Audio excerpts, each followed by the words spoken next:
저는 오늘 평생 목숨보다 아꼈던 제 아들을 가슴에서 파내어 버리기로 결심했습니다.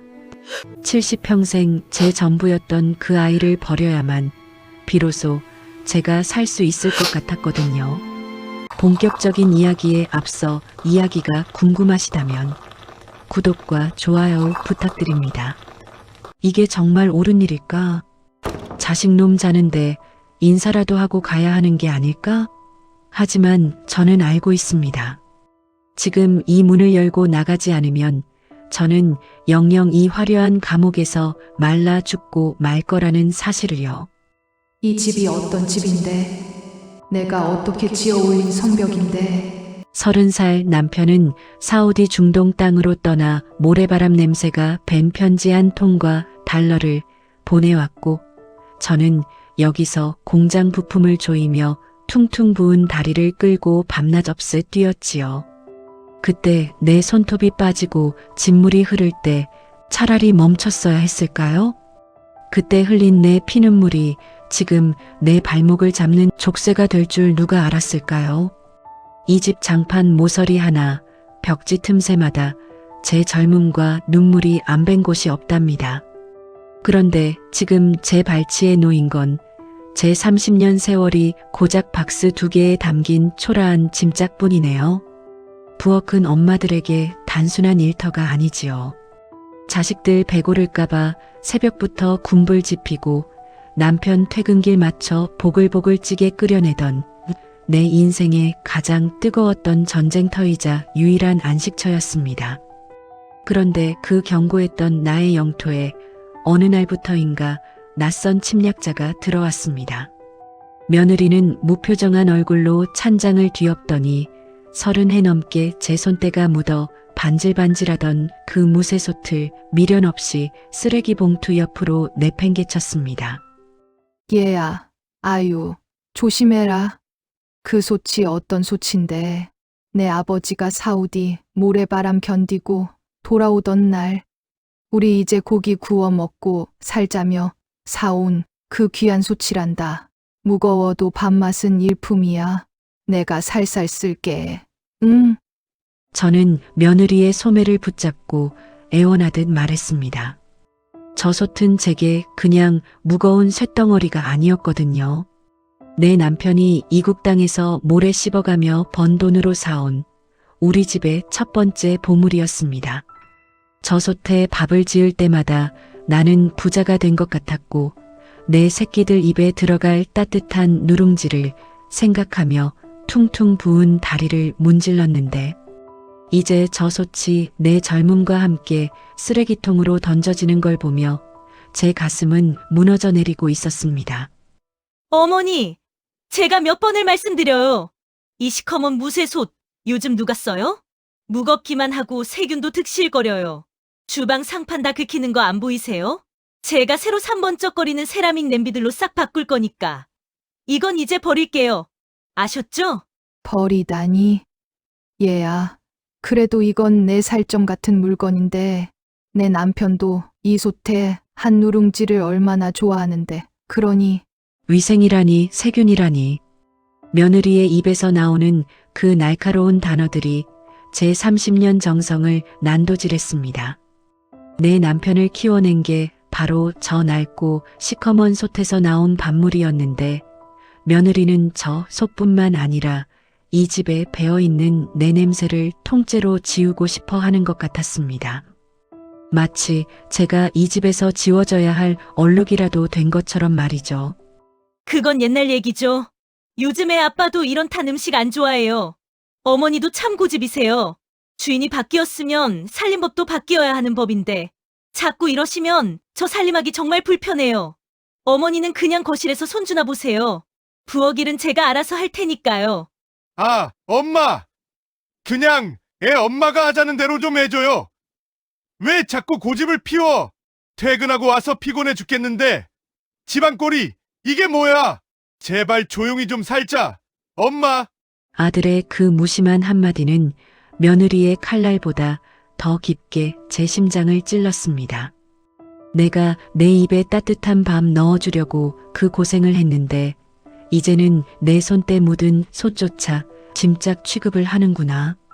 주인이 바뀌었다는 며느리의 선고보다 조용히 좀 살자는 아들의 짜증 섞인 목소리에 저는 할 말을 잃었습니다. 그래, 내가 너무 눈치 없이 이 자리에 서 있었구나. 저는 부엌 귀퉁이에서 손을 떨며 서성이다가 제 그림자조차 짐이 될까봐 조용히 거실 구석으로 발걸음을 옮겼습니다. 제 영토였던 주방은 이제 낯선 세제 냄새만 가득했고 제 젊음은 까만 쓰레기 봉투 속에 갇혀 말없이 울고 있었습니다. 거실엔 숨막히는 정적이 흘렀습니다. 며느리가 내온 대추차는 달콤한 향을 풍겼지만 제 입안은 이미 모래를 씹은 듯 까끌거렸지요. 아들은 죄인처럼 고개를 숙인 채 손가락만 만지작거렸고 며느리는 그 옆에서 아들의 옆구리를 툭툭 찌르며 눈짓을 보냈습니다. 저는 직감했습니다.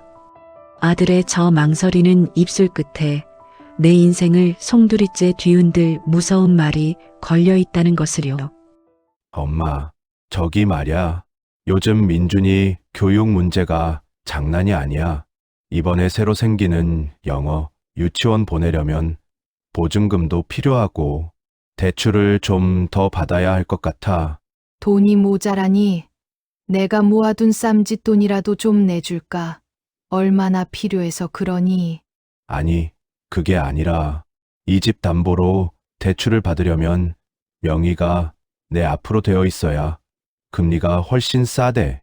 엄마가 우리 생각해서 명예 변경 서류에 도장 좀 찍어주면 안 될까? 어차피 이 집 나중에 다 내가 가질 거잖아. 엄마, 나 못 믿어?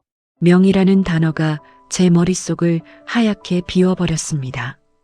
아들아, 이 집이 어떤 집이니? 내 아버지가 사우디 중동 땅에서 모래바람 마시며 번 돈과 이 애미가 공장 바닥에서 무릎이 닳도록 기며 지켜온 내 목숨 줄이란다.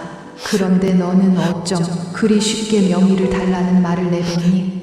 너는 정말 이 애미의 노후가 길바닥으로 내몰려도 상관없다는 게냐? 가슴속으로 비명이 터져나왔지만 제 입에선 힘없는 한숨만 새어나갔습니다. 어머니, 저희가 뭐 어머니 길거리로 내몰기라도 할까봐 그러세요? 명의만 바뀌는 거지. 사시는 건 똑같다니까요. 요즘 똑똑한 시어머니들은 자식들 앞길 열어주려고 미리미리 증여도 한다던데. 어머니도 민준이 앞날 생각하셔야죠. 민준이가 좋은 환경에서 커야 나중에 어머니한테 효도도 더 잘할 거 아니에요? 며느리는 손주라는 인지를 내세워 저를 벼랑 끝으로 밀어붙였습니다. 아들은 여전히 고개를 들지 못한 채 침묵으로 저를 압박했지요. 자식 이기는 부모 없다더니 그 말이 이토록 잔인한 형벌일 줄은 몰랐습니다. 저는 떨리는 손으로 인감도장을 집어들었습니다. 그 작은 나무 막대기가 오늘따라 천근만근의 무게로 제 어깨를 짓누르더군요. 붉은 인주를 묻히는 제 손길이 마치 제 심장에서 핏물을 짜내는 것만 같아 차마 서류를 내려다보지 못했습니다. 그래, 이게 내가 원하는 거라면 가져가거라. 내 살점이라도 베어줘야 내 마음이 편하겠구나. 하지만 아들아, 오늘 이 도장을 찍는 순간 나는 이 집의 주인이 아니라 내 자비의 목을 매는 떠돌이가 된다는 걸 너는 알고 있니? 낙인이 찍혔습니다. 하얀 서류 위에 선명하게 남은 붉은 도장 자국. 도장이 찍히는 그 찰나 저는 보았습니다. 며느리의 입가에 번진 그 승리자의 비릿한 미소를요. 고마워. 엄마, 역시 우리 엄마가 최고야. 이제 민준이 교육 걱정 안 해도 되겠다. 내가 진짜 효도 다 할게, 엄마. 알았지? 효도. 아들의 그 말이 어쩌면 그리도 허공에 흩어지는 먼지처럼 가벼웠을까요? 아들아, 내가 오늘 가져간 건 진명이가 아니라 이 애미의 마지막 숨통이었다는 걸 너는 죽을 때까지 모르겠지? 끝났구나. 다 끝났어. 내가 내 손으로 내 무덤을 파고 말았구나. 밖에서는 기다렸다는 듯 천둥 소리가 들려오고 창문을 때리는 빗소리가 제 흐느낌을 대신에 울어주고 있었습니다. 저는 홀로 남겨진 식탁에서 식어버린 대추차를 바라보며 제 인생이 이토록 허무하게 무너질 수 있다는 사실에 몸을 떨었습니다. 명의를 넘겨준 지 불과 석 달. 제 불길한 예감은 단 한치도 틀리지 않았습니다. 집안엔 매일같이 인테리어 업자들이 드나들었고 제 방은 어느새 민준이 공부방으로 이름표가 바뀌어 있었지요. 그리고 어느 비 내리는 아침 제 인생은 단 4개의 박스에 담겨 현관문 밖으로 밀려나고 있었습니다. 어머니, 용달차 기사님 오셨대요? 짐은 이게 전부죠? 아이고, 비가 와서 걱정이네. 거기 원룸이 좁긴 해도 새로 도배해서 아주 깨끗해요. 어머니 혼자 지내시기엔 대궐보다 나을 거라니까요. 아범이랑 제가 주말마다 민준이 데리고 자주 찾아뵐게요. 아셨죠? 그래. 자주 온다는 그 말 내가 믿어도 되는 거냐? 이 늙은 애미가 이 비 오는 날 짐짝처럼 실려가는데 너희는 정말 이게 최선이라고 생각하는 게냐? 며느리는 제 눈을 피하며 기사님을 재촉했습니다. 편안하게 해준다는 그 말이 사실은 제 눈앞에서 빨리 사라져 달라는 선고였다는 걸 저는 너무 늦게 깨달았습니다. 아들은 고개를 숙인 채 겨우 우산을 펴며 제게 말하더군요. 엄마, 미안해. 요즘 우리가 너무 힘들어서 그래. 거기 공기도 맑고 조용하대. 내가 나중에 돈 많이 벌면 다시 큰 집으로 모실게. 응? 일단은 좀 편하게 쉬고 계셔. 편하게 쉬라니. 아들아, 내가 어쩜 그리 잔인한 말을 효도처럼 내뱉니? 내가 지은 이 견고한 성벽 안에서 이제 나는 지워져야 할 곰팡이 같은 존재가 된 거구나. 30년 세월이 단 10분 만에 박스 4개로 요약되어 트럭 위로 실렸습니다. 용달차 조수석에 올라앉아 백미러를 보는데 멀어지는 아파트 단지가 자꾸만 흐릿해졌습니다. 창틀마다 서려 있는 제 고생과 벽지 틈새마다 발라놓은 제 지극한 사랑이 자꾸만 눈에 밟혀 차마 앞을 볼 수가 없었습니다. 잘 있거라. 내 피눈물아, 잘 있거라. 내 젊음아, 아들아, 나는 오늘 너를 버리고 떠난다. 내 사랑이 죄였다면 오늘 이 빗물에 다 씻어내고 가련다. 낯선 빌라촌의 구석진 작은 방. 한 사람 누우면 꽉 찰 듯한 그 좁은 공간에 제 짐을 풀었습니다. 며느리 앞에서는 당당한 척했지만 문을 닫고 혼자가 되자마자 다리에 힘이 풀려 주저앉고 말았지요. 억울해서 피를 토할 줄 알았습니다. 그런데 참 이상한 일이지요. 어머, 조용하네. 정말 조용해. 며느리 눈치 보느라 발소리 죽이지 않아도 되고 아들 국 데우느라 자다 깨지 않아도 되는구나. 이 작은 방이 왜 이리도 아늑한 거니? 며느리의 날카로운 목소리도 아들의 비겁한 침묵도 들리지 않는 그 5평. 남짓한 공간이 마치 어머니의 품처럼 저를 포근하게 감싸 안는 게 아니겠어요? 냉장고 돌아가는 소리조차 유독 크게 들리는 이 고요함 속에서 저는 평생 처음으로 타인을 위한 긴장에서 놓여놨습니다. 그래. 내가 평생을 남의 입만 맞추느라 정작 내 입에 들어가는 건 식은 밥뿐이었지. 자식이라는 화분에 내 뿌리를 다 갈아 넣느라 정작 나는 말라 비틀어지고 있었어. 이 작은 방이 비좁은 줄 알았더니 내 마음 하나 편히 누기엔 저 화려한 아파트보다 100배는 더 넓은 궁궐이었습니다. 저 화려한 아파트는 내 몸을 가두는 감옥이었고 이 초라한 쪽방이 나를 세상 밖으로 꺼내준 진짜 내 집이었다는 것을 저는 그제야 알았습니다. 저는 거울 속 제 얼굴을 보며 조용히 은조렸습니다. 고생했다. 참으로 고생 많았다. 이제는 누구의 애미 말고 누구의 시어머니 말고 그냥 내 이름으로 살아보자. 저는 그날 밤 70평생 처음으로 꿈도 꾸지 않고 단잠을 잤습니다. 쪽방에서의 평화로운 오후, 저는 70평생 처음으로 누구의 눈치도 보지 않고 오로지 저만을 위한 차를 마시고 있었습니다. 그런데 그 정적을 깨고 낯익은 그러나 이제는 가슴 한구석을 서늘하게 만드는 목소리가 문 밖에서 들려왔습니다. 아들이었습니다. 석 달 전 제 애미를 비 내리는 길바닥으로 떠나보낼 때만 해도 뒷모습조차 보이지 않던 그 녀석이 이제는 초췌한 몰골로 제 문 앞에 서 있더군요. 무슨 일이냐? 연락도 없이 여긴 왜 왔어? 엄마, 얼굴이 왜 이렇게 좋아졌어? 엄마 없으니까 우리 집안은 지금 엉망진창이야. 며느리랑은 매일 싸우고 민준이는 엄마만 찾으면서 밥도 안 먹어. 엄마, 그냥 다시 들어오자. 이제 진짜 효도할게. 응? 아들의 그 젖은 눈을 보며 저는 생각했습니다. 아들아, 내가 그리워하는 게 정말 이 애미의 얼굴이니? 아니면 너의 식탁을 차려주고 너의 아이를 씻겨줄 무료 파출부의 손길이 그리운 거니? 너의 고백은 어쩜 그리도 뻔뻔하고 투명한지. 결국 아들은 자기가 힘들어서 나를 찾으러 온 것이었죠. 저는 아들의 젖은 손을 가만히 떼어내며 말했습니다. 내 집 주인은 내 아내고 이 방 주인은 나야.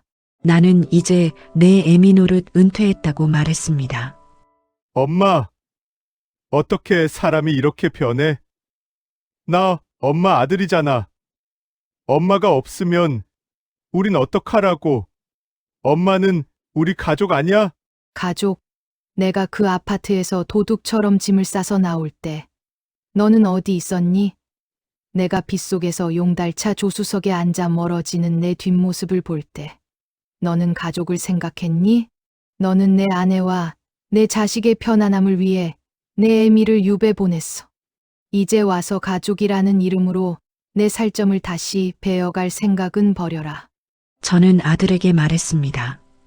이것이 너를 독립시키는 내 마지막 사랑이라고. 그리고 다시는 내 평온함을 깨뜨리러 오지 말라고 말입니다. 문을 닫고 돌아선 제 발걸음은 깃털처럼 가벼웠습니다. 어깨를 짓누르던 천근만근의 바위덩어리가 가루가 되어 흩어지는 기분이었지요. 눈물 한 방울 나오지 않더군요. 오히려 가슴속 깊은 곳에서 시원한 바람이 불어오는 것만 같았습니다. 아들아, 잘 가거라. 나는 이제 내 인생을 지키련다. 아들을 돌려보낸 다음 날 아침, 저는 평생 처음으로 거울 앞에 오래 머물렀습니다. 자식들 옷 사줄 생각에 10,000원 한 장 벌벌 떨며 사지 못했던 그 화사한 옷을 꺼내 입었지요. 거울 속에 저는 생각보다 늙었지만 그 어느 때보다 단단해 보였습니다. 저는 가벼운 발걸음으로 시장 입구 신발 가게 앞에 멈춰 섰습니다. 유리창 너머로 유독 눈에 띄는 꽃무늬 구두 한 켤레가 저를 향해 환하게 웃고 있더군요. 평생 발편한 투박한 운동화만 신던 제가 그 화려한 구두 앞에 서서 한참을 망설였습니다. 그러다 용기를 내어 가게 주인에게 말했지요. 아저씨, 저기 저 꽃무늬 구두 좀 보여주세요. 제 발에 꼭 맞는 걸로 신고 싶어서요. 신발을 신어보는 순간 저는 깜짝 놀랐습니다. 어쩜 이리도 가볍고 예쁜지. 평생 아이들 신발 치수만 외우고 살았던 제가 70평생 처음으로 제 발 치수를 확인하는 순간이었지요. 자식에게 다 내어주고 빈 껍데기만 남았다고 한탄했던 내 지난날이 참으로 부끄러웠습니다. 그 껍데기가 벗겨져야 비로소 진짜 내가 나오는 것을, 내 몸 누울 자리 딱 한 평만 있어도 내가 행복하면 그곳이 천국이고 궁궐인 것을. 저는 구두를 신고 거울을 보며 당당히 외쳤습니다. 제 인생은 이제부터 시작이거든요. 저는 햇살이 쏟아지는 공원길을 당당히 걷기 시작했습니다. 누구의 아내도 누구의 애미도 아닌 오로지 나라는 이름의 여왕이 되어 말입니다. 언니들, 혹시 지금 자식 때문에 가슴에 대못이 박혀 잠 못 이루고 계신가요? 그 대못, 자식이 뽑아주길 기다리지 마세요. 내 손으로 쑥 뽑아 던져버리고 그 자리에 예쁜 꽃씨 하나 심으셔요. 내 몸 누울 자리 딱 한 평만 있어도 내가 행복하면 그곳이 천국입니다. 남은 인생, 누구를 위해서가 아니라 오직 당신의 이름을 위해 웃으셨으면 좋겠습니다. 당신은 충분히 그럴 자격이 있고 지금까지 너무나 잘 살아오셨습니다. 우리 이제 그만 아파하고 우리 같이 꽃길만 걸어갑시다. 사랑합니다.